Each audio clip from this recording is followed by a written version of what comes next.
Do you want to be a fighter? RMC. Here comes Inoue. That destructive power does it again. Fighters Club. I'm the baddest motherfucker on the planet. Hey, je vous avais dit quoi? Charles Chevalier. I am the greatest. Salut à tous, soyez les bienvenus, c'est le RMC Fighter Club numéro 394. Aujourd'hui, focus sur l'UFC 326 avec un main event explosif entre Charles Oliveira et Max Holloway. La revanche après un combat qui avait eu lieu en 2015. On va revenir sur ce qui s'est passé. Évidemment, on va vous présenter au mieux ce fight qui s'annonce explosif du côté de Las Vegas. Je suis avec Baba, le pilier du RMC Fighter Club. Comment ça va, Baba ? Ça va, Charles, et toi ? Bien reposé ? Bah écoute, bien reposé, quelques petites vacances. On a quand même pu avoir des bons retours hein, d'ailleurs sur l'interview d'Axel Sola. Exactement. Beaucoup de positifs sur les commentaires notamment. Donc merci à toutes celles et ceux qui commentent, qui likent, parce que vous savez que c'est toujours important et c'est toujours bien aussi d'avoir vos retours. Donc continuez à le faire, que ce soit sur YouTube ou sur toutes les plateformes. Allez Baba, on va se lancer dans ce preview d'un UFC qui s'annonce bouillant, l'UFC 326. C'est l'histoire d'une ceinture à part, la Badass Motherfucker. La ceinture qui récompense les plus durs, les plus charismatiques, les plus inoubliables héros de l'UFC. Hey Hunter, Charles Oliveira vs Max Holloway BMF. Vamos fazer acontecer essa. Face à face, deux légendes de ce sport, Max Holloway et Charles Oliveira. Il y a 11 ans, ils étaient déjà adversaires. Depuis, leur carrière les ont portés au sommet. Aujourd'hui, ils se retrouvent enfin pour une revanche de dingue. C'est la guerre. Une ceinture de rêve. Holloway, Oliveira, dans la nuit de samedi à dimanche en direct sur RMC Sport 1. Eh ouais, effectivement, avec la bande-annonce RMC Sport pour bien donner envie, pour bien saliver. On espère que vous serez nombreux au rendez-vous. Baba, tu seras en plateau ou pas, toi ? Je serai en plateau. Tu seras en plateau. Je serai en plateau parce pour que accueillir tout le monde. Tu parlais de mes vacances, mais il faut le dire, là, t'es en vacances normalement cette semaine, mais t'es quand même passé par le studio du Fighter Club. Parce qu'il y a un combat là, ouais. Quand même, c'est quelque chose. Ouais, donc merci d'être là, Baba, et tu seras de retour bel et bien ce week-end pour cette UFC 326. Bon, il y a beaucoup d'infos qui étaient données dans cette bande-annonce, on va en reparler parce que c'est une revanche. C'est vrai que c'est très attendu. C'est une ceinture qui peut faire parler aussi, la BMF. Je pense que ceux qui nous suivent dans le RMC Fighter Club savaient certainement ce que pense Baba de cette ceinture BMF, mais ce sera l'occasion d'y revenir. D'abord, comme j'aime à le faire, d'un aspect général, cette carte de l'UFC 326, Baba, on y retrouve donc ce combat principal pour la ceinture. C'est la seule ceinture qui sera disputée du côté de Las Vegas. Le co-main, c'est Caio Borralho contre Rainer De Ridder. On a Rob Font contre Raul Rosas Jr. On a Drew Dober contre Michael Johnson. Grégory Rodriguez contre Bruno Ferreira, et puis les combats derrière de la carte préliminaire. Qu'est-ce que tu penses de cette fight card, Baba ? Ils ont construit une carte autour du gimmick, je pense. C'est une carte avec quasiment que des action fighters. On devrait pas s'ennuyer. La main card, franchement, elle est remplie. La prélim aussi, elle est pas mal. Donc pour le coup, ouais, j'aime bien et je respecte l'idée qu'ils se sont dit tant qu'à faire, on va construire une carte qui sera vraiment sur le thème. Normalement, vous ennuierez pas. C'est des combattants qui vont combattre la plupart debout et qui vont faire des guerres. Donc c'est bien. Ouais, ça peut faire des guerres. Est-ce que Caio Borralho contre Rainer De Ridder, par rapport au dernier combat qu'on a vu des deux, est-ce que tu t'attends à une guerre ou tu t'attends à un combat qui va quand même finir à la décision, qui va rester debout ? Tu t'attends à quoi ? Justement, je m'attends à une guerre. Pourquoi ? Parce que De Ridder, je le vois pas changer son style. Contre Allen aussi, il était parti de façon agressive. Il avait pas bien géré son énergie. Il a fini par se faire reprendre. Borralho est un combattant intelligent. Peut-être qu'il va prendre le même chemin que Brennan Allen, ou peut-être aussi, comme les autres fighting nerds qui ont bien rebondi de leur défaite là, depuis quelques mois, il va, et vu l'image des middleweight, je crois qu'il faudra qu'on fasse un épisode pour, une fois qu'il y aura les annonces de la Maison Blanche et tout, on parlera de tout ça. Normalement cette semaine. Ouais, j'espère que ça sera cette semaine. C'est ce qui a été dit. Mais peut-être aussi qui va se dire, lui et son adversaire, qu'il faut faire une grosse guerre, qu'il faut faire quelque chose, parce que c'est quelqu'un, il a fait un statement, et tout le monde doit faire un statement pour monter derrière. Ouais, exactement. Et c'est vrai que je suis un peu d'accord avec toi. À tous les étages, en tout cas, de cette carte principale, il y a du sympa. Grégory Rodriguez, je suis content de le voir. Michael Johnson, Raul Rosas Jr., je trouve que c'est toujours aussi plaisant. Enfin, tu vois, s'il y a un combat de ces gars-là, même si c'est une fight night, tout le monde tourne un peu le regard en disant qu'est-ce qui se passe. Donc ça intéresse les gens, et je pense que c'est une main card qui est plutôt bien construite. Il y a un co-main qui avait sauté d'ailleurs, qui finalement était remplacé par celui-ci entre Caio Borralho et donc Rainer De Ridder. Donc ça promet promet du très gros spectacle. Et donc, on a évidemment ce combat principal, Max Holloway contre Charles Oliveira. Beaucoup de choses à dire. D'abord, se dire que c'est donc une revanche. En fait, on l'oublie presque qu'il s'était déjà combattu parce que c'était donc il y a 11 ans, c'était en 2015. Et c'est un combat qui n'avait pas été un combat finalement, remporté par Max Holloway. Donc, il y a beaucoup de choses qui circulent sur ce qu'il y avait eu, je crois, blessé à la nuque, l'œsophage. Enfin, voilà, il y a beaucoup de choses qui ont circulé concernant cette blessure qui intervient pendant le combat de Charles Oliveira. Toujours est-il qu'il n'y a pas eu de combat et c'est ça qui rajoute aussi. Alors parfois on est content de voir des revanches quand on a eu un combat desquels on peut tirer des conclusions. Là on n'a pu tirer aucune conclusion de ce fight. C'était un combat qui était très attendu à l'époque. J'ai envie de dire jadis, ça fait tellement longtemps. Enfin, il s'est passé tellement de choses entre temps pour les deux, pour tout le monde. À titre personnel, mes enfants venaient tout juste de naître, par exemple. Ils ont 11 ans. Tu vois. C'est ça, donc pour moi c'est vraiment un monde à part. Et ces deux mecs-là étaient déjà dans le classement. Ils étaient tes enfants étaient pas nés, et ces mecs-là étaient déjà dans le classement. Ils étaient classés, et en plus c'était déjà un combat très attendu à l'époque. On savait qu'on aurait des étincelles, malheureusement ça a accouché de ce qu'on a eu. Donc bien sûr qu'on est content d'avoir le combat, même si c'est beaucoup plus tard, même si les deux arrivent de façon différente dans la dernière partie de leur carrière, en tout cas dans des formes différentes. Ouais, je pense qu'il n'y a pas un fan de MMA sur Terre qui te dira bon c'est trop tard, peut-être que j'aurais pas voulu l'avoir. On est tous très contents là. Ouais, on est tous super contents de le retrouver et c'est vrai. En fait, je me suis imprimé vite fait les palmarès des deux et le chemin qui a été parcouru par les deux et le nombre de cases, notamment en vert, qui est sur les palmarès des deux gars, c'est juste fou. Les deux qu'on avait en 2015, c'est pas du tout les mêmes qu'on va retrouver en 2026 pour toi, ou alors malgré tout la base elle est encore là. Les gars qu'on avait à l'époque, c'est les mêmes. C'est des versions 2.0, tu vois, quelle comparaison tu peux faire d'Holloway et d'Oliveira par rapport à ce qu'on a vu à l'époque, par rapport à ce qu'ils étaient à l'époque? Ouais, par rapport à ce qu'ils étaient, je dirais que pour l'un et pour l'autre, c'est similaire, comme tu l'as dit, quand tu regardes leur palmarès, même si les runs sont intervenus à des moments différents.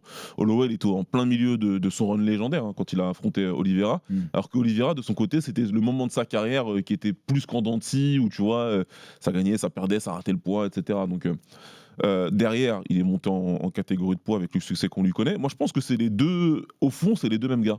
C'est les deux mêmes gars, ils ont gardé sensiblement la même manière de combattre, mais ils ont maximisé leur potentiel, ils ont vraiment maximisé leurs points forts, ils ont essayé de limiter leurs défauts au maximum, même si c'est un peu moins vrai pour Charles Oliveira, qui a gardé un tempérament, Par contre, il s'est beaucoup amélioré debout et ça a donné le combattant très très fort qu'il est aujourd'hui, très complet.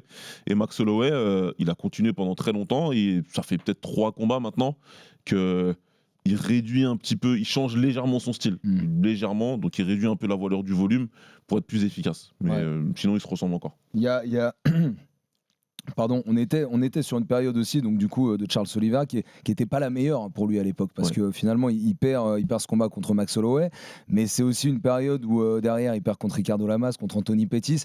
Il était dans une période quand même, lui, même si cet instinct, même si cet ADN qui était la sienne est toujours la même, il s'est quand même beaucoup amélioré. Par rapport à ce qu'il a fait derrière.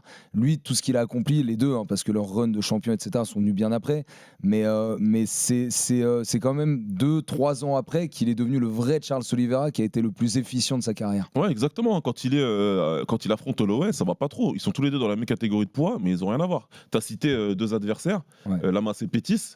Holloway, il leur a roulé dessus tous les deux. Il termine pas Lamas, certes, mais c'est la première fois qu'il pointe le sol, justement. C'est la première fois qu'il fait ça à 10 secondes de la fin en disant tu vois. BMF fatigue.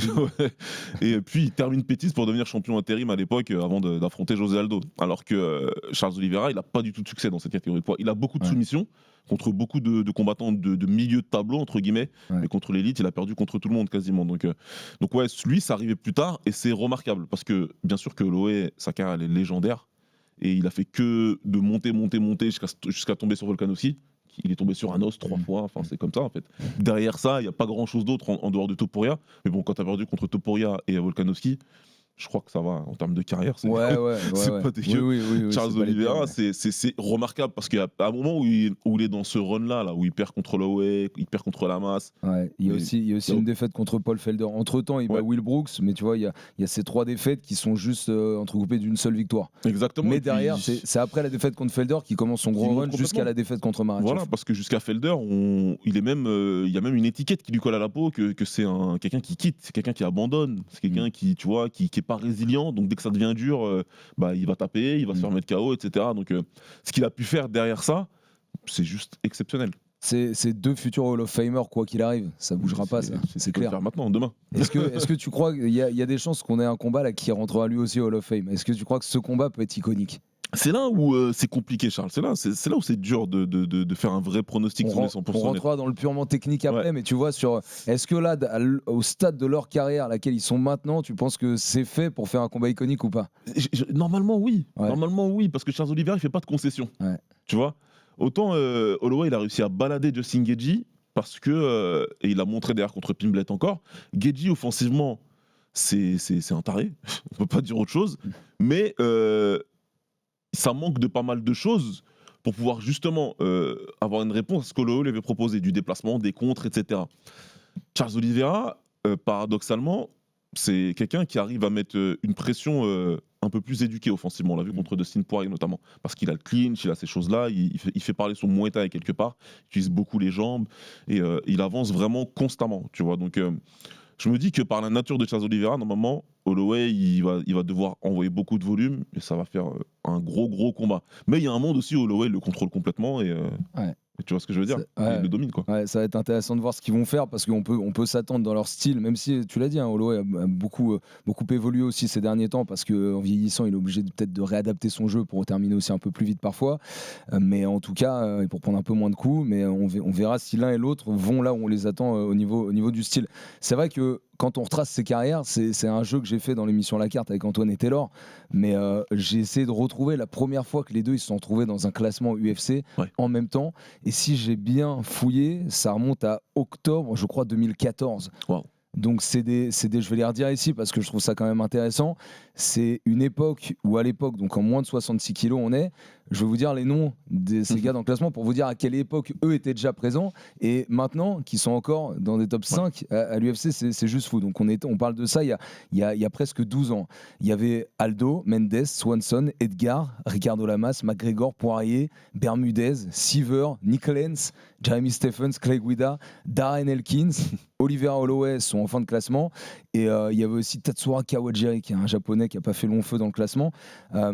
En tout cas, c'est incroyable. Enfin, quand on entend ces noms-là, les noms sont légendaires. En fait, même quand tu vois que McGregor était déjà là, McGregor, en fait, moi, tu sais, j'ai cette impression toujours de McGregor, comme on en parle encore un peu quotidiennement, parce qu'on se dit est-ce qu'il va revenir ou pas. Mais en fait, McGregor, ses derniers combats, c'était il y a 5 ans, il y a 4-5 ans. Ouais, ça date. Donc en fait, c'est déjà un mec qui finalement, par rapport au fait qu'il était déjà là en 2014, il a arrêté quelques années après, il est plus vraiment en action quelques années après, c'est normal. Ouais. Ces deux gars-là sont des anomalies en fait. C'est eux les anomalies. Bien sûr que c'est les anomalies. Ils prolongent en carrière, mais après ils sont arrivés très très tôt. Ils sont arrivés à 20 ans tous les deux. Donc ils sont arrivés à une période de leur carrière où normalement tu es encore en train de te faire les dents sur le circuit régional. Les noms que tu as cités dans le classement sont tous légendaires. Même Tatsuya Kawajiri, qui malheureusement a raté son arrivée à l'UFC, c'est une des légendes du Pride. Le mec, c'était un taré qui combattait, qui a fait une guerre légendaire contre Takanori Gomi. Allez la voir, elle est sur YouTube. Mais donc, c'est dire à quel point c'était dur d'intégrer ce classement-là. Parce que lui, il a intégré, il est ressorti direct. Ça a été trop compliqué. Donc, ouais, là, ce que tu me dis, ça réveille de la nostalgie. Et en même temps, ça commande le respect de deux mecs qui sont arrivés franchement beaucoup trop jeunes dans une catégorie de tarés et qui ont quand même existé et qui ont réussi à produire de carrières légendaires en fait. Ouais, ils étaient donc en moins de 66. Moins de 66, c'est la catégorie dans laquelle a le plus brillé Max Holloway. Oliveira, lui, quand il a été le meilleur, c'était en moins de 70 kilos. Il a réussi à devenir champion et à avoir un run UFC en tant que champion. C'est une catégorie aussi un petit peu qui pose question, hein, parce qu'il y a quand même 3 ceintures qui voyagent en ce moment dans la catégorie des moins de 70 kilos. On dit ça parce qu'il y a celle de Topuria où on attend encore le combat qui va venir pour sa prochaine défense. Il y a la ceinture intérimaire qui est maintenant en possession de Justin Gaethje et donc il y a cette ceinture BMF. Donc c'est un top 5 hyper stacked, mais où il y a 3 ceintures qui se disputent. C'est une des limites aussi de l'UFC, ça. C'est tous ces changements de catégorie acceptés, tous ces crossfights qui se font, etc. Est-ce que ça prouve une des limites de l'UFC qui est 3 ceintures dans une même caté qui se disputent? C'est c'est trop qu'il y ait 3 ceintures qui se baladent, c'est trop. Pour le coup, la ceinture intérimaire qui existe aujourd'hui dans cette catégorie-là, elle avait une légitimité, pour une fois d'ailleurs, dans le sens où le champion a clairement dit je ne peux pas défendre, je suis pas en capacité de défendre. Lui, il avait même dit je suis prêt à rendre la ceinture. En boxe anglaise, il se serait pas pris la tête. Sauf pour Canelo. Lui, c'est différent, il fait ce qu'il veut. Mais en anglais, il se serait pas pris la tête. Hein. Ils auraient dit ok, d'accord, on récupère ta ceinture, on va la donner à quelqu'un d'autre. Et puis quand tu seras prêt, tu reviens, tu auras un combat pour le titre. C'est ce qu'ils avaient fait, notamment avec comment il s'appelle, l'ancien champion light heavyweight qui était passé par les Contender Series. Pourquoi son nom m'échappe ? Jamal Hill. Merci. Qui s'était blessé au tendon, qui avait dit je lâche la ceinture, je reviens quand je suis prêt. Bon, cette ceinture intérim là, en tout cas, elle avait une légitimité à être créée. C'est juste les deux qui l'ont disputée. J'étais pas trop d'accord. En tout cas, un des deux, j'étais pas d'accord. En l'occurrence, Pimlet. Là, la BMF, c'est particulier parce que c'est né comme un gimmick, c'est né comme un truc. Et pour le coup, c'était cool, c'était fun, c'était cool de faire ça. On s'est dit, pour une fois, l'UFC est cool. De faire un truc où on va dire, allez, on fait East contre West, on met une ceinture au milieu histoire de rigoler. Ouais. Mais normalement, elle devait exister que là, la ceinture. Voilà. 2019, Nate Diaz contre Jorge Masvidal. On fait ça, The Rock remet la ceinture pour rigoler. La ceinture elle reste sur une cheminée, on n'en parle plus. Ouais. Là, qu'on la réveille 3 ans plus tard, je crois, avec Geji Poirier, et qu'on en fasse aujourd'hui une ceinture qui existe dans cette catégorie-là, c'est chiant. Franchement, c'est chiant. Je suis pas un pisse-froid. Moi, le combat me fait kiffer, me fait rêver, donc je suis très content qu'il y ait ce combat-là. Maintenant que la ceinture, elle existe, écoute, le jour où je serai content, c'est le jour où elle servira de marchepied à un Benoît Saint-Denis pour aller chercher un combat pour le titre. Là, je te dirais, bon, bah tant mieux alors. Tu vois, si ça sert nos intérêts, allez, ok. Ouais, mais là, sinon, fait, là, donc on y va sur le petit débat BMF, hein, parce que là, alors 2019, Nate Diaz contre Masvidal. Derrière, tu l'as dit, ça revient longtemps après, parce que c'est en 2023, Dustin Poirier contre Justin Gaethje. Puis en 2024, Justin Gaethje contre Max Holloway, combat iconique, mythique. Et enfin, en 2025, Max Holloway contre Dustin Poirier, et cette fois-ci, donc Max Holloway contre Charles Oliveira. Pour toi, tu confirmes, en réentendant tous ces noms, en réentendant ces dates, ça aurait dû rester un combat en 2019. Éventuellement, le vainqueur, t'aurais préféré en fait que le vainqueur derrière aille sur potentiellement des défenses, que ça reste dans une logique comme ça, parce qu'en fait, elle a été destituée. Ils en ont fait une ceinture et ils nous font croire que c'est une ceinture d'une caté réelle, en fait, parce que si le champion n'est plus là, bah, du coup, ils mettent un autre champion pour un combat vacant, etc. Enfin voilà, tout est fait comme de tradition en fait derrière. Exactement. Alors que en fait, c'est des combats qui de toute façon devaient être montés parce que c'est des combattants qui sont dans le top 5, maximum top 10 de l'UFC de cette catégorie depuis X années. Donc de toute façon, c'est des combats qu'on voyait déjà, c'est des combattants qu'on a vus, des combats qu'on a vus et qu'on va continuer de voir. C'est pas nécessaire d'attacher une ceinture à ce genre de combat parce que justement on va produire l'effet inverse. On va toujours réclamer qu'il y ait cette ceinture là pour pouvoir voir ces combats. Mais ça permet de pouvoir les mettre en main event d'un numéroté. Ouais, mais c'est à eux de sortir de leur comment dirais-je, de leur rigidité, de vouloir absolument proposer une ceinture pour un 5 ans. C'est pas obligé en fait. C'est là où il y a des limites à plein de trucs, je trouve, parce que tu vois, moi quand je vois l'annonce de Prochaska contre Hulberg, qui est donc une ceinture qui a été rendue vacante par Alex Pereira qui monte, ça y est, c'est encore une fois les limites de certains trucs autorisés par l'UFC. Moi, je les vois exactement dans ce genre d'annonce. Tu vois. Moi, c'est les montées, les descentes, les autorisations de pouvoir. C'est comme je le dis aussi souvent ici, mais moi, ça me saoule. Tu vois, ça me saoule et ça crée des situations comme ça où le 326 c'est une BMF qui va être le main event et le 327 c'est une ceinture vacante qui sur un combat qui va sûrement être très cool, mais ça reste une ceinture vacante qui va être le main d'un UFC 327. Du coup, tu vois, moi ça commence à me déranger un peu ce truc là, tu vois. Non, bah, je te comprends parce que en plus cette année, enfin ce début d'année, il est juste illisible, on comprend rien. Même si Pereira on le voyait venir, hein, qui voulait absolument, et puis bon, les observateurs avisés, ils verront une vraie information sur le fait que Pereira rentre sa ceinture et monte chez les poids lourds. Ça laisse que 2 options potentiellement, 2 probables, une qu'on espère de toutes nos forces et l'autre beaucoup moins. Donc ouais, les ceintures circulent beaucoup maintenant. Attention, je suis en train de te réécrire l'édito que je viens d'écrire. Ce sera dispo dans quelques heures. Mais attention à ce que le spectacle ne devienne pas le seul guide pour ce genre de décision. En termes de combat pour le titre, en termes de combat pour certains events, etc. Oui, c'est un business, oui, c'est un spectacle, mais c'est un sport. J'allais dire c'est aussi un sport. C'est un sport. voilà, qui génère énormément d'argent et qui est un gros spectacle pour beaucoup de gens. C'est un énorme business, il n'y a pas de problème. Mais voilà, moi, ce combat-là, il fait kiffer tout le monde. Heureusement qu'on l'a. Je vois pas pourquoi on l'aurait pas eu avant. J'ai pas besoin de la ceinture BMF. La ceinture, elle existe. Je suis pas là pour faire chier le monde, entre guillemets, ni toi d'ailleurs. C'est pas, on est là pour ça, parce qu'on kiffe justement. Mais simplement, je sais pas quoi en faire. Qu'est-ce que vous en faites cette ceinture après? Olo, il va les défendre c'est ça. Et puis derrière, parce que vu là où ils sont classés chez les moins de 70, derrière forcément le vainqueur se replace dans la course à la ceinture. Donc c'est quoi? Tu vas faire un combat, tu lui laisses défendre quelle ceinture? Enfin tu vois, derrière ça leur crée eux-mêmes une situation qui peut être compliquée. En fait, Holloway, ce qui va se passer, c'est que s'il gagne, il va combattre. Holloway, il est 4e là pour l'instant. Il combattra probablement Topuria s'il gagne. Ils vont unifier cette ceinture. Donc on aura le champion délégué qui sera aussi le champion BMF. Topuria va la défendre. Le jour où il perd sa ceinture, la personne la récupère. Enfin ouais, je sais pas.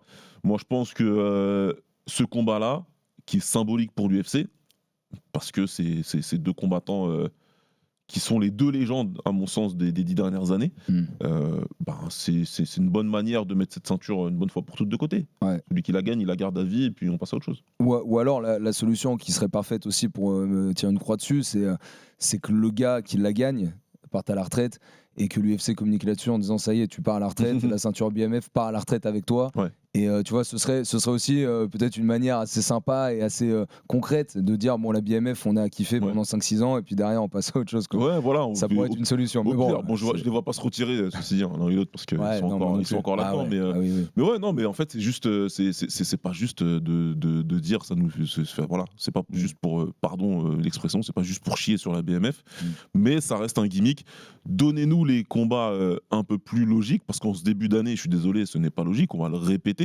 Diego Lopez, et qui s'est fait allumer froidement par Alex Volkanovski, qui a expliqué avec ses mots, avec beaucoup de candeur, que ce gars-là n'avait rien à faire avec lui dans une cage la deuxième fois. Il le savait et il l'a montré à tout le monde. Paddy Pimblett qui a cette ceinture, qui a cette chance pour la ceinture intérim. Et les discussions qu'on est en train d'avoir, où on espère que ça tournera pas mal pour nos combattants à nous. On n'espère pas, hein, mais en tout cas, si on en discute, ça veut dire que la possibilité existe, n'est-ce pas? En fait, voilà, abandonner la BMF pour nous donner les bons combats, les combats au bon moment, si c'est ça qu'on doit faire en fait, parce que il faut pas agiter le mouchoir de la BMF d'un côté et nous faire les mauvais combats de l'autre. Ouais, et puis de toute façon, début d'année 2026 qui est complètement marqué par la Maison Blanche qui arrivera en juin, et où dès qu'il y a un move, dès que quelqu'un avance un pion, on se dit attends, juin, pas juin, pas. Donc là, ça y est, il y a que moi que ça saoule un peu cette affaire-là. Vivement qu'on passe à autre chose en fait. En fait, ça, pour moi, c'est quand même une belle carotte. Quand je dis une belle carotte, c'est pas dans le sens des carottes, c'est une belle carotte. Genre, j'ai quand même, tu vois, ça donne envie. Et en fait, à chaque fois qu'il y a un move, moi, je me dis, attends, ça y est, il y a un truc Maison Blanche. Ah non, Dana White, il annonce des trucs, il va dire Maison Blanche. Ah non, finalement, il dit ça arrive cette semaine, machin. Donc, je dirais pas que ça me saoule parce que j'ai quand même vraiment hâte de savoir ce qu'ils vont faire. Et j'espère que ce sera l'occasion pour eux de justement faire les combats qu'il faut faire et ne pas faire des combats qui vont être juste paillettes parce qu'il y a Donald Trump et qu'on le fait à la Maison Blanche. Je sais pas ce que tu en penses, mais pour moi, il sera un peu charnière cet événement-là en se disant on va voir s'ils continuent de faire que spectacle ou alors est-ce qu'ils vont sur la légitimité et que derrière le sportif il est respecté par rapport au match-up qui est fait. Ouais, je vois ce que tu veux dire. En ce sens-là, En ce sens-là, ouais, complètement. Il est charnière cet event.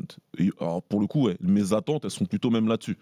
Est-ce que vous allez garder une certaine crédibilité ou est-ce que vraiment on va avoir un McGregor contre Diaz 3, on va avoir un Masvidal Covington 2, 3, enfin 2, je sais plus c'est combien leur combat, 2 je crois, etc. Avec un main event contemporain et le reste des combats franchement, des combattants qui sont supporters de Trump. Parce qu'il y en a une pelletée et on les connaît tous. Donc, voilà, moi cet event me saoule déjà. Enfin, on est aux plus belles heures là du sport politique. Hein. On va pas clairement, les combattants ne vont pas combattre devant des fans, ils vont combattre devant des diplomates et ce genre de choses. Donc bref, on fera un épisode complet là-dessus parce qu'il y a beaucoup de choses à dire.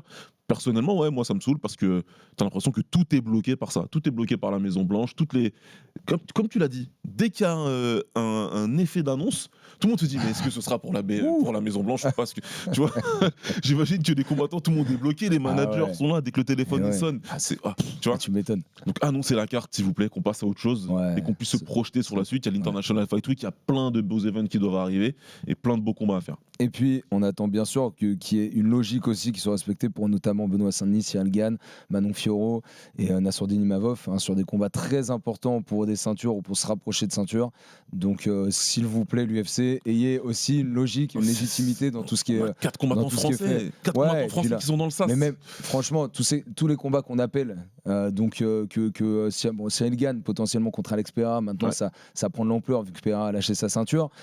Mais bon, même si c'était des combattants étrangers, on dirait évidemment que Nassourdine Imavov, il doit avoir le combat contre le champion des moins de 84. Bien sûr. quoi. C'est évident. On dirait, quoi qu'il arrive, que BSD mérite un combat contre un mec qui est mieux classé que lui, plutôt que d'aller regarder derrière. Ça, on le dirait, même si bien c'était sûr. des combattants pas français. Donc, Mais bien sûr, quand même remettre on l'a dit depuis des ouais. années, les combattants qui font des séries de victoires comme celles qu'ont fait les Français pour se positionner là où ils sont, ils méritent un combat pour le titre, qu'ils Ouais. soient français, qu'ils soient américains, tchétchènes, ce que tu veux, c'est la même chose. Ouais, c'est Fluffy aurait pu mériter un combat pour le titre, il a Ouais. fait 8 victoires d'affilée. Ouais. Tu vois, Ouais.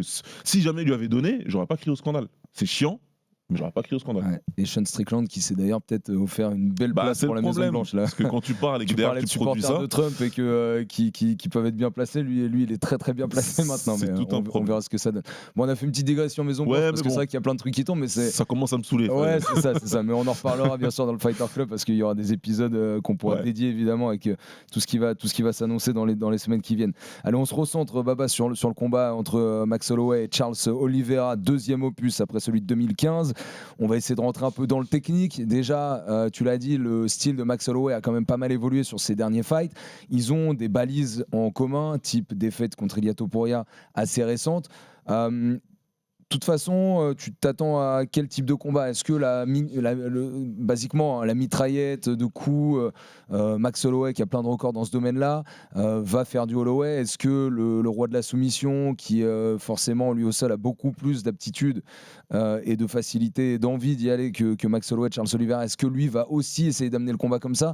Tu t'attends à quoi quand on combat techniquement sur ces deux gars-là? Bah, je vais commencer par Oliveira plutôt pour pouvoir répondre à la question de façon globale. En fait, Charles Oliveira, c'est le recordman des soumissions à l'UFC, il n'y a pas de problème.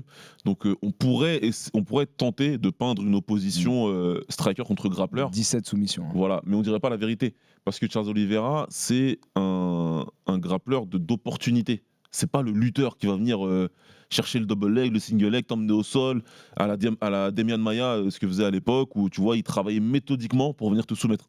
Charles Oliveira, il va se bagarrer avec toi, et quand tu vas tomber au sol, il va se rappeler qu'il a un niveau stratosphérique en grappling, et il va te soumettre en 2 secondes. C'est ça qui va se passer, tu vois. Il l'a fait un peu plus contre Gamrot. C'est intéressant de voir cette deuxième reprise où il a cherché à le ramener au sol et à le soumettre. Et en plus, face à lui, il avait un lutteur. Donc c'est assez marrant à observer. C'est Charles Oliveira, quand il a des strikers face à lui, il veut que striker. Et quand il a un lutteur grappleur, il se dit en fait, je vais le faire aussi, alors que le chemin était debout contre Gamrot, tu vois. Bon. Ça c'est assez BMF comme raisonnement. Exactement. De se dire, je vais aller, toi t'es bon là-dedans, je vais venir te prendre là-dedans. C'est un BMF dans l'âme, pour reprendre le gimmick, Charles Oliveira. Donc moi, je pense qu'il va être fidèle à ce qu'il sait faire. C'est d'abord un striker. Il va chercher à mettre beaucoup de pression à Max Holloway, à avancer sur lui, à lui faire mal. On sait maintenant que Charles Oliveira, c'est quelqu'un qui attaque beaucoup au corps. C'est ce qu'il va essayer de faire contre Max Holloway, très rapidement, avec ses types, avec ses genoux dans le clinch s'il arrive dans cette position-là, et essayer de faire du dégât rapidement. Donc Max Holloway, lui, il aura beaucoup d'opportunités de faire parler son volume et sa précision. Ouais. On le sait, il va toucher. Ouais. Et il n'y a pas un combat de Charles Oliveira, il se fait pas rebondir la tête dans tous les sens, on le sait très bien. Maintenant, est-ce que Holloway va tout de suite mettre du peps dedans, ou est-ce qu'il va chercher à toucher beaucoup régulièrement pour progressivement prendre l'avantage Mais le rendre fou? le Holloway un peu plus récent, tu t'attends à ce qu'il mette quand même plus de peps au Ouais. début, plutôt qu'il attende et qu'il score au début. Tu t'attends à ce Moi, qu'il je cherche pense le qu'il va KO dès le début en fait. Ouais, moi je pense qu'il va essayer de faire mal tout de suite, parce qu'il sait que lui, Max Holloway, c'est le combattant, je crois que c'est peut-être le seul combattant à l'UFC d'ailleurs, qui est certain qu'il va toucher ses adversaires. Peut-être avec Ilia Topuria. Il n'y a pas beaucoup de combattants qui peuvent dire tu vas rentrer. Toi, c'est sûr que je vais te toucher, tu vois. Pereira, quand il touche, il te descend, c'est différent, mais il n'a pas cette même certitude-là. Tu vois, on l'a vu contre en KLF le premier combat, qui peut faire un combat pendant 5 reprises et toucher très peu son adversaire. Holloway, on l'a jamais vu être timide, entre guillemets. On l'a jamais vu dans un combat ne pas toucher. Même dans le combat contre Topuria, on oublie parce qu'il fait mettre KO. Mais première et deuxième reprise, il touche très régulièrement Topuria. Et d'ailleurs, Topuria finit avec le visage marqué quand même. Donc, Pour toi, il sait c'était un qu'il va fight entre les deux meilleurs boxeurs à l'UFC ou pas, ce Holloway Topuria? toucher. Oh, c'est très probable. Ouais. C'est très probable, ouais. Et l'opposition l'a démontré, en fin de compte. Ouais.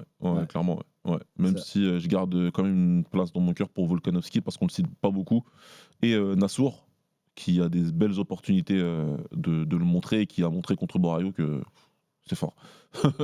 Mais ouais, là, je pense que oui, on peut mettre les deux tout en haut et que ça avait donné cette opposition-là. Donc lui, il sait qu'il va toucher Charles Oliveira régulièrement. Et ouais, t'as raison, Charles. Je pense que vu ce qu'il a montré contre Gaethje et contre Poirier, parce qu'il a fait des dégâts rapidement contre eux, il pète le nez de Gaethje rapidement et il envoie Poirier au tapis 2 fois, je crois, dans les 2 premières reprises. Donc ouais, moi je pense qu'il va le toucher et qu'il va l'envoyer au tapis rapidement. Ok, qui va envoyer. Donc en réalité, tu dis quand même que Charles Oliveira peut aussi se laisser envoyer au tapis. Ça fait partie un peu de sa tactique. Ouais, en mode pieuvre, j'absorbe le gars, je le laisse me striker, avancer vers moi, et finalement en tombant, il me suit un petit peu. Mais est-ce que s'il met Oliveira au sol, grâce à ses coups, est-ce que tu crois qu'il va suivre au sol, Holloway? Est-ce que tu crois qu'il ira au sol? Ça dépend des opportunités, ça dépend de la manière dont il sent que Oliveira est sonné. Ouais, moi je le vois pas le suivre vraiment pour faire quelque chose de durable au sol, rester vraiment dans sa garde et tout. C'est suicidaire, il le sait parfaitement, Max. Donc non, je pense qu'il il suivra le Ground and Pound si vraiment il s'assure que là il est vraiment dans le gaz, tu vois, Oliveira. Parce que oui, il l'a fait plusieurs fois dans sa carrière, de descendre, ouais, tu m'as touché quand même, mais bon. Et puis il s'est fait relever aussi plusieurs fois par les arbitres parce qu'il attend que le gars descende. Et ça, par contre, Holloway, il ira pas. S'il voit qu'il n'est pas réellement sonné et tout, il ira pas. Donc, non, je vois ça. La question, c'est de savoir est-ce que quand Holloway va le toucher comme ça, en début de combat, est-ce que ça sera suffisant pour le terminer ou est-ce que justement, cette résilience-là qu'il a Oliveira, on se rappelle de Chandler qui a fallu mettre KO dans la première reprise, est-ce que derrière, Oliveira finira par prendre le dessus? Contre Dustin Poirier, il prend un sacré bouillon dans la première. Et dans la deuxième, il le garde au sol toute la deuxième reprise. Il fait tellement de dégâts que Poirier, dans la troisième, il a plus rien à offrir, il se fait soumettre. Tu vois, donc ce scénario-là peut tout à fait arriver. Charles Oliveira, je suis curieux de voir ce qu'il va faire parce que c'est vrai que comme tu dis, il aime bien aussi se griser, à se prendre au jeu de son adversaire. Et moi, j'ai vraiment hâte de voir ce qu'il va faire en striking, ce qu'il va faire debout. Parce que c'est vrai qu'il a une très bonne taille, il est capable au clinch de faire très mal aussi. Si jamais ils en arrivent au clinch, par exemple, si on va contre la cage et qu'ils sont au clinch, qui tirera son avantage, tu crois? Pour moi, Oliveira, il est meilleur dans le clinch. Ouais, c'est parce qu'en plus, les genoux, les coudes, il y va un peu plus. Holloway, il a un bon clinch aussi. Il sait travailler dans cette position-là. La différence, et ce qui sépare Oliveira de tout le reste de la catégorie, c'est que c'est un clincher agressif, Charles Oliveira. Quand il est dedans, il n'attend pas. En fait, il passe les mains, il envoie tout de suite les genoux au corps, il envoie tout de suite les coudes, il essaye de prendre l'avantage en sortie de corps à corps, il n'hésite pas à y revenir. Et en plus, tu sais, les clinches ne durent pas très longtemps en règle générale en MMA, sauf pour les combattants qui sont des clinchers, et on en a eu quelques-uns, notamment Glover Teixeira, enfin il y a des mecs comme ça. Mais les phases de clinch avec Charles Oliveira, quand tu regardes dans ses combats, elles ne durent pas longtemps, elles durent 3 secondes, 4 secondes, mais il y a toujours un coup dedans. Il y a toujours un genou, il y a toujours un coude. Il y a de l'activité tout le temps. Toujours, systématiquement, il envoie quelque chose. Et c'est vraiment le combat contre Dustin Poirier, c'est un cas d'école parce que quand tu regardes le combat à froid, tu te dis ouais, Charles Oliveira, il est bien revenu et il a trouvé une opportunité de le soumettre et il l'a bien fait. En fait, tu te rends compte que dès la première reprise, il y a beaucoup de travail au corps avec le genou, avec les coudes, avec les trucs. Il y a beaucoup de choses qui fait bien et qui contribue à ralentir Dustin Poirier. Ouais. Est-ce que tu es d'accord aussi pour dire que s'il y a une amenée au sol, parce que finalement, Max, il est pas si facile que ça à emmener au sol. Ouais. Il se fait emmener au sol de temps en temps, mais il y reste rarement. C'est-à-dire qu'il a quand même des capacités, des velléités à se relever très très vite. C'est malgré tout, si Charles amène Max Holloway au sol, je pense que ce sera plutôt par la voie du striking aussi. Je sais pas ce que tu en penses, mais je le vois pas réussir à le take down, tu vois, avec de la lutte ou autre chose. Je pense que ce sera plutôt par la voie du striking en essayant de le sonner aussi. Moi, je suis d'accord. C'est 90%, 95% des cas où Charles Oliveira il s'est retrouvé au sol, c'était pas de son fait. Ou alors si c'est de son fait, c'est parce qu'il a envoyé le mec au tapis avec une droite, comme Gaethje, tu vois, par exemple. Et ensuite, au sol, vraiment contre Gaethje, c'est marrant parce qu'il lui fait la guerre, il se fait envoyer au tapis, il fait des trucs, il prend des coups, puis il le knockdown, et là, d'un seul coup, il a une épiphanie, il se dit, mais en fait, j'ai une vraie ceinture noire, moi, tu vois. Et puis il lui prend le dos, et 5 secondes plus tard, c'est terminé, tu vois. Il a fait ça plein de fois. Mais t'as raison, Max Holloway, on a suffisamment de data pour savoir que l'amener au sol, c'est très très très compliqué. Le garder au sol, c'est encore plus compliqué que ça. C'est ça, ouais. Je pense que si ça arrive, c'est qu'il le touche et qu'il essaie de lui prendre le dos, qu'il essaie de le terminer derrière. Une option qui peut arriver, ce qu'il a montré un peu contre Gamrot, c'est dans le clinch, qui voit une opportunité aussi de descendre et qu'il le fasse. Ouais, Tire ouais. et qu'il l'amène. Ouais. Mais j'y crois un peu moins. Ouais, mais ok. Mais ça, c'est vrai que ça resterait par une entrée striking, on va dire, qui est impulsée par du striking et qui pourrait se retrouver au sol. C'est vrai que tu trouves que ces deux combattants-là, on les réduit trop à leur force.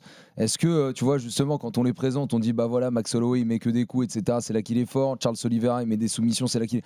Est-ce que tu trouves que ces deux persos sont trop réduits à leur force? Ouais, clairement. C'est pour ça que je te dis, on se trompe si on dit que c'est une opposition striker-grappler. On se trompera parce que là, c'est de parler que de leurs points forts, déjà. Ça va faire beaucoup d'autres choses. Et c'est vrai que l'histoire récente a montré en tout cas que ouais, ils ont une certaine vulnérabilité. Charles Oliveira, on le savait, même si dans son run récent, c'est un peu plus compliqué de le battre. Max Holloway, il a fallu un topourien pour pouvoir enfin, j'ai envie de te dire, le voir aller au tapis, alors qu'il s'est fait toucher plein pot par les meilleurs combattants de la planète. C'est à quel point Topuria est exceptionnel. Et puis Volkanovski a montré aussi, tu peux le battre sur une durée de 5 reprises, tu peux le dominer. Ouais, c'est ça. Tu peux faire des dégâts réguliers debout et tu peux le battre. Donc il a certains défauts défensifs, Max Holloway. Le problème, c'est qu'il a le record de nombre de coups significatifs donnés. Très large. Mais il est pas loin d'avoir le record de coups encaissés aussi. Et je crois qu'il est dans le top 5, si je dis pas de bêtises.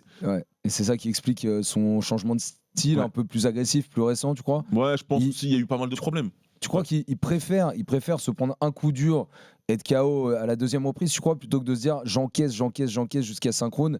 Enfin, tu vois, c'est aujourd'hui, il est dans cette philosophie-là. Moi, je pense qu'il est dans cette philosophie-là. Il s'et rendu compte que ce style avait ses limites. Ouais. De juste pouvoir te dire, je vais les tuer avec mon volume, avec mon cardio, et ils pourront pas tenir. Volkanovski lui a montré qu'avec un très bon timing et de bons déplacements, un bon coup d'œil, tu peux mettre à l'amende ce style-là, tu vois. Et en vieillissant, il a besoin de faire ça. Moi, j'ai toujours pensé que si Holloway réduisait un petit peu le volume et cherchait à être plus efficace, et à 70 kg en plus, c'est ce qui s'est passé, il serait beaucoup plus fort. Il serait encore plus fort que ce qu'il est, parce que les combattants qui sont capables d'envoyer autant de coups sont capables d'en envoyer légèrement moins, mais de faire beaucoup plus mal, en fait. Et en fait, il a fait certains séjours, notamment en Thaïlande, donc je suis obligé de parler de Muay Thai quand c'est comme ça. Mais il a été au contact de Samart Payakarun, qui est considéré comme le GOAT du Muay Thai, comme le plus grand combattant de l'histoire, qui était champion du monde en anglaise aussi. Et tu lui sens que ça lui était très bénéfique. Tu sais, c'était quand? C'était juste avant le combat contre Qatar. C'est là où il bat le nombre de coups significatifs sur un fight. Mais par contre, il n'y a pas que de l'anglaise. Il y a du genou, il y a du coude, il y a du travail en kick, il ressort, etc. Tu vois, c'est beaucoup plus complet comme performance. Beaucoup de low kick aussi. Travail en middle avec sa jambe avant. Très complet. D'ailleurs, peut-être que pour distribuer autant de coups significatifs, c'est obligé de partir de partout. Parce que tu peux peut-être pas en mettre autant. Tu es obligé de peut-être terminer une combinaison en anglaise par un coup. C'est là que ça venait rajouter à chaque fois du coup significatif. Exactement. Tu varies. Alors que si tu prends l'exemple contre Brian Ortega, il a fait exclusivement de l'anglaise. Il avait tabassé, il n'y a aucun problème. Mais c'était exclusivement de l'anglaise, tu vois. Et alors que s'il avait envoyé des low kicks avant, il commence à travailler en type, en genou, etc., Ortega, il passait pas le troisième. Et d'ailleurs, les kicks, ça peut là aussi être une solution. Parce que pour moi, c'est quand même beaucoup les kicks qui vont aussi lui permettre de gérer cette distance qui peut lui être profitable. Éviter de se faire coller au clinch qui pourrait provoquer des amenés au sol par Oliveira. Mais les kicks peuvent vraiment l'aider dans ce domaine-là. Absolument, Charles. Absolument. Et on l'a vu notamment contre Poirier. Il a beaucoup utilisé de middle. Beaucoup, en fait. Ça a vraiment été son outil principal pour mesurer sa distance et ensuite faire mal avec son anglaise et pour pouvoir poursuivre un petit peu plus près à mi-distance. Donc 100%, ça va être crucial. Maintenant, Charles est un bon kicker. Tu as deux solutions quand tu es un combattant à distance comme ça. Soit tu kicks avec lui, c'est-à-dire que Charles va répondre, et donc ça va être une bataille de jambes à distance et puis ensuite on va avancer. Soit tu te sers justement de tes jambes, plus avec les low kicks par exemple, pour set-up entre guillemets ton anglaise. Donc kick pour te rapprocher et travailler dur avec ton anglaise. J'ai l'impression qu'Holloway va faire cette option-là. Ça peut être très intéressant. Si juste le côté purement sol, si ça va au sol, c'est ça dans la carte. Antoine et Taylor, on sait bien le montrer, mais en gros, ce qui est terrifiant chez Charles, c'est que ça peut venir de tous les côtés. Antoine qualifiait certaines soumissions possibles comme exotiques. Donc en gros, il est capable de sortir vraiment des trucs de son chapeau qu'on ne va pas du tout attendre à un moment précis. Il est capable de partir vraiment sur tout ce qui est possible. Il y a une palette qui est folle. Charles Oliveira, qu'il soit au-dessus, qu'il soit en dessous. C'est à partir du moment où il aura réussi à emmener Max au sol, il va tout faire pour l'y garder. Et tu penses que la soumission, s'il arrive à l'emmener au sol, c'est quelque chose qui est probable pour Charles? Ouais, bien sûr qu'il sait faire. Il sait tout faire et ses probabilités de victoire, elles augmentent si le combat reste au sol. S'il arrive à maintenir Holloway au sol de façon efficace, que ce soit dans sa garde ou que ce soit lui au-dessus. Mais je pense que ce sera plus efficace pour lui si lui il est au-dessus et qu'il arrive à lui prendre le dos derrière, par exemple. Bien sûr. De toute façon, s'il prend le dos d'Holloway, mais s'il prend le dos de n'importe qui, Charles Oliveira, en fait, je vois pas qui peut lui résister si jamais il prend le dos. C'est là où Ilia Topuria a été incroyable, parce que la séquence au sol, il a réussi à le renverser, il a réussi à prendre la position dominante et à se relever derrière. Ouais. Là, tu te dis, lui, c'est un robot. En fait, qu'est-ce que tu veux faire contre un gars comme ça, tu vois? Parce que quand tu regardes le combat en live et que ça va au sol, tu regardes, tu dis, ah, là, on va savoir. Bon, on a su, en fait. On a su rapidement qu'il ne se passerait rien du tout. pour rien. C'est fou, quoi. Donc, et je crois pas, même si Holloway est très bon, je crois pas qu'il soit aussi bon que ça. Okay. Pour pouvoir empêcher Charles Oliveira de le garder dans cette position-là et de le menacer sur des soumissions. Ouais, donc voilà, c'est le truc clé pour Charles Oliveira, réussir à emmener au sol. Et malgré tout, ça reste, même si on a essayé de dire que le spectre était beaucoup plus large, en fait, ça va quand même se ramener. C'est ça que c'est bizarre avec les deux, parce qu'on dit, c'est vrai qu'on les réduit un petit peu trop à leur force, mais finalement, quand on resserre un peu le truc, on se dit, c'est quand même via leur force principale ils risquent de terminer le combat l'un et l'autre. En tout cas, en analyse. Ouais. En analyse, oui, je suis d'accord. T'as raison. En analyse, tu vas te dire, de toute façon, Charles Oliveira, son meilleur moyen, ce sera celui-ci. Holloway, son meilleur moyen, de toute façon, ce sera debout. C'est le meilleur, mais il y en a plein d'autres. Mais derrière. le problème avec ce combat-là, c'est la propension au chaos qui va se passer dans la cage. Ouais. C'est ça le truc, qui te rend le combat très difficile à pronostiquer, entre guillemets, dans le chaos. Ouais, exactement. Parce que le côté foutre un bordel. Voilà, à partir du moment où, je sais pas, ce sera Erdin peut-être qui va leur donner le go. En fait, ça va partir en cacahuète. Et de ça, il peut résulter tellement de choses, en fin de compte, que ouais, c'est possible qu'il y en ait un des deux qui ne gagne pas sur son point fort. T'as peur d'être déçu de ce combat? Je te demandais tout à l'heure si tu pensais que ça allait être un combat iconique. Est-ce que t'as quand même une légère proportion à dire, ça se trouve, on va ressortir de 5 rounds et on va se dire, c'était pas si ouf. Tu vois, est-ce que... Parce que par exemple le Holloway-Gaethje, ça a été un gros combat de Holloway qui finalement, et en fait vu comme ça termine, tout le monde s'en souvient. Mais si ça s'était pas terminé comme ça aurait été un combat un peu lambda, on va dire, pour Max Holloway qui a dominé Gaethje, etc. Et on aurait dit que c'était pas un combat BMF. On aurait dit que c'était pas un combat BMF. Finalement, il y a eu la fin la plus BMF qui était possible et imaginable. Mais tu vois, est-ce que tu penses qu'il y a quand même une proportion de chance qu'on ait une petite déception en sortant de 5 rounds? Franchement, je crois pas, Charles. Tu penses, toi? Moi, je me dis non. Avec eux deux, c'est pas possible. Je pense pas. Et je pense qu'ils ont tous les deux envie de laisser un statement quand même, en se disant on n'est pas loin d'être sur la fin. On n'a pas, en plus. Je pense vraiment que c'est important dans leur mentalité. Ils n'ont pas envie de faire synchrone. Ils n'ont pas envie de se manger des coups l'un et l'autre. Ils savent qu'ils peuvent ressortir très, très, très abîmés. S'ils font 25 minutes l'un contre l'autre, ils savent qu'ils peuvent ressortir très abîmés. Ouais. Et je pense quand même qu'ils vont se dire j'ai pas envie de ça. J'ai pas envie de ça. Non, et puis en plus, il faut pas oublier qu'aussi que ces deux combattants sont encore en course pour pouvoir prendre leur revanche sur le mec qui les a mis KO tous les deux. Ouais. Et qui a Arman Tsarukyan qui a d'autres problèmes encore aujourd'hui. Il a réussi à se rajouter des nouveaux problèmes dans le week-end. Du coup, comme si on avait déjà pas assez. Mais du coup, ils veulent tous profiter de cette espèce de punition là qui continue à perdurer. Donc le vainqueur de ce combat-là ira chercher le vainqueur entre Topuria et Gaethje. Je vais pas te mentir, je pense que ce sera Topuria. Mais on pense tous que ce sera Topuria. Tu veux essayer de sortir avec le moins de blessures possible parce que tu veux pouvoir récupérer Topuria à l'automne. Ouais. En toute logique, tu vois. Ouais, c'est ça. Ouais, donc il faut que tu ressortes pas trop abîmé. Ouais. Et puis c'est ce qu'ils vont essayer d'entamer dans ce combat. Je me remets le nez dans leur palmarès. Mais tu vois, quand je regarde par exemple pour Max Holloway, faut le redire parce que tu l'as dit tout à l'heure, mais les défaites qu'ils ont, c'est que contre des tops. Ouais. C'est que contre des tops. Holloway, sa dernière défaite avant les défaites récentes, c'était McGregor en 2013. Ouais. Derrière, il enchaîne son run de fou jusqu'en 2019, où là, il perd contre Poirier. En gros, sur ses dernières défaites, c'est une défaite contre Poirier, les 3 contre Volkanovski et une contre Topuria. Et entre-temps, il y a des victoires sur des très très gros noms. Du côté de Charles Oliveira, la dernière défaite, c'était donc en 2017 contre Paul Felder. Et dans les défaites récentes, c'est Islam Makhachev, Arman Tsarukyan et Ilia Topuria. Mais au passage, il y a des victoires contre Mateusz Gamrot, contre Michael Chandler, contre Beneil Dariush, Gaethje, etc. Cette lancée sur laquelle ils sont, avec des défaites que sur des tops, c'est comment dire, si l'un ou l'autre perd contre Oliveira ou contre Holloway, comment tu la verras cette défaite par rapport aux défaites récentes qu'ils ont? Est-ce que tu te diras encore, tu crois avec le recul, ils ont encore perdu contre un très très gros, ou alors tu diras, tu vois, dans 5-6 ans, ils ont perdu contre un mec qui était un peu sur la fin? Non, honnêtement, les deux, Ils sont ils sont encore non, ils sont encore forts. dans une fin de prime, en fait, tu les vois comme ça. Exactement, ils sont Fin en de fin de prime. prime. Ils sont encore forts. Oliveira l'a montré contre Gamrot.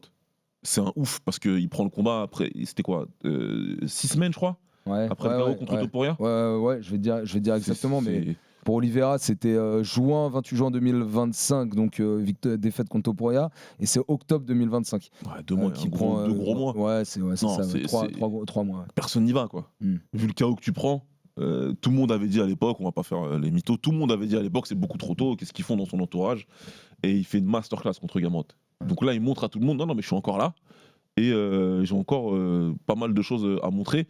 Donc non, moi je dirais qu'ils ont celui qui gagnera, il aura battu un mec qui était en fin de prime, mais qui était encore très très fort et qui bat encore la majorité des autres combattants du top 15. C'est ça la vérité, c'est que ce soit Holloway, Oliveira, jusqu'à preuve du contraire, cette génération-là de combattants, ils ont fermé la porte. Il y a Benoît qui vient enfin d'entrouvrir la porte du top 5. Pimlet l'avait fait juste avant. Je vais pas continuer à critiquer Pimlet, mais c'est quand même très différent la manière dont ils l'ont fait tous les deux, hein, n'est-ce pas? Il y a quelqu'un à qui on a tendu la main quand même. Ouais. Donc c'est une génération de dictateurs. Ces mecs-là, ils ont pas voulu laisser rentrer les nouveaux talents en fait. Ouais. Ils ont fermé complètement la porte. Donc non, il faudra respecter le fait qu'ils se sont affrontés en fin de prime, mais qu'ils l'ont fait et qu'ils auront battu un mec très fort. Et du coup, c'est des problèmes qui ont duré très longtemps. Si on considère, je suis assez d'accord avec toi, de dire qu'ils peuvent encore faire beaucoup de choses. Et qu'ils ont cette tête en commun qui est celle d'Ilia Topuria, qu'ils ont quand même envie d'aller chercher pour un peu terminer le livre, mais c'est des primes qui ont duré longtemps, hein. Parce que tu vois le run de Holloway là, qui l'entame avec cette défaite contre McGregor et qui derrière pendant 5-6 ans ne fait que gagner, c'est là où il est quand même le plus dominant, et c'est avant ses défaites contre Volka, etc. Mais donc c'est des primes qui ont duré quasiment 10 ans en fait, avec une régularité dans les prestations qui est incroyable. La régularité elle est incroyable parce que surtout Max, si tu prends le cas de Max, qui est sa carrière en featherweight, en featherweight il y a 5 rois. Aldo, Holloway, Volkanovski, Topuria, c'est qui que j'oublie le dernier? 5e, Aldo, Holloway, Volkanovski, Topuria, McGregor. McGregor, qui a mis KO Aldo et qui a de très belles victoires. Je le mets là-dedans, même si je le mets en 5e parce qu'il a défendu 0. On va pas se mentir. On va dire qu'il y a 4 cavaliers de l'Apocalypse plus un ovni. Ouais, pour la prestation Aldo et pour le. Voilà, t'es obligé. Pour la trace laissée. Holloway ne perd que contre ces mecs-là. Il a battu Aldo, il perd contre les autres, tu vois. Ça te dit la légende que c'est. Ouais, et au passage, il prend que des durs. Hein. Il prend que des durs. Tu vois, même si on regarde, tu vois, je disais le classement tout à l'heure, mais même si on regarde des noms où tu peux te dire c'est un peu en dessous, il y a quand même des Nick Lenz qui étaient quand même qui étaient top 10, top 15. Ah oui, bien sûr. À un moment. Donc c'est un combattant qui est en avance sur lui, qui était très fort et qui est en avance sur lui. C'est vrai que quand tu vois la photographie, t'en viens à te dire enfin là c'était par exemple pour Oliveira, Nick Lenz, mais quand tu vois Nick Lenz, tu dis c'est en dessous, mais c'était quand même quelque chose. Et il y avait une logique dans la chronologie des combats qu'il prenait aussi. Cette trilogie est très, très improbable quand même. Hein. Il l'a fait 3 fois contre Nick Lenz. Mais non, c'est vrai que c'était des combattants qui étaient forts, même si c'est des noms qui vont pas résonner pour tout le monde. C'est des combattants qui étaient quand même très forts. Il y a certains de ces noms qu'on retrouve quand on fait les Legends avec Thomas. Ça nous permet à chaque fois de remettre du contexte, de dire mais ce gars-là, regardez en fait comment il était fort. Vous voyez, on a montré un combat de Cub Swanson. Je suis sûr qu'il y en a plein qui s'imaginaient pas à quel point il était fort ce gars. Et qui est encore là d'ailleurs. Qui est encore là et que j'ai cité tout à l'heure dans le classement d'octobre 2014 parce qu'il était top 5 à l'époque UFC dans cette catégorie, hyper fourni. Juste un mot avant de terminer, Baba, sur du coup le classement un peu général, parce qu'il y a eu beaucoup de petites bribes qui ont été lancées ici, de petits scénarios qu'on espère, qu'on envisage. Comment tu vois l'avenir de cette catégorie là dans les 6 prochains mois du coup? Est-ce que Topuria, donc tu vois Topuria donc contre Gaethje, c'est la logique, ce match-up, comme c'est le champion intérimaire, ça va se faire. Topuria, il est encore parti pour un long règne. Tu crois? Est-ce que en tout cas Gaethje, pour toi, il le passe?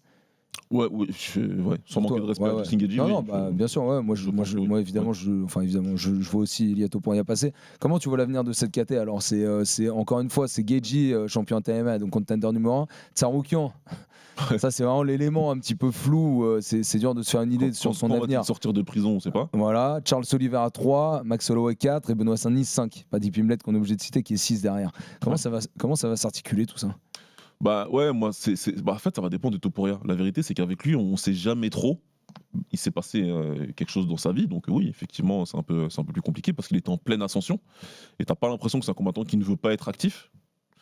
Donc ouais, c'est vrai que quand tu regardes, si on n'a pas le combat contre Tsarukyan, qui est la plus grosse menace à son titre, moi je pense, et je pense qu'on est tous d'accord pour dire ça, ouais, il peut régner relativement longtemps. A priori, aujourd'hui, si tu prends la photo aujourd'hui, il est plus fort que ces mecs-là.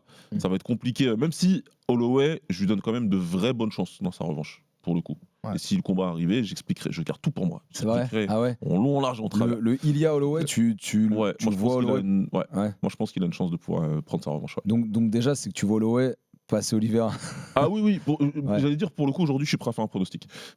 Alors, c'est celui-là, Holloway avant la limite par KO TKO. Ouais, Holloway TKO, peut-être 3e round. Ouais. Ah, moi, tu vois, je pronostique un peu à l'inverse. Ouais, je suis désolé à Nice.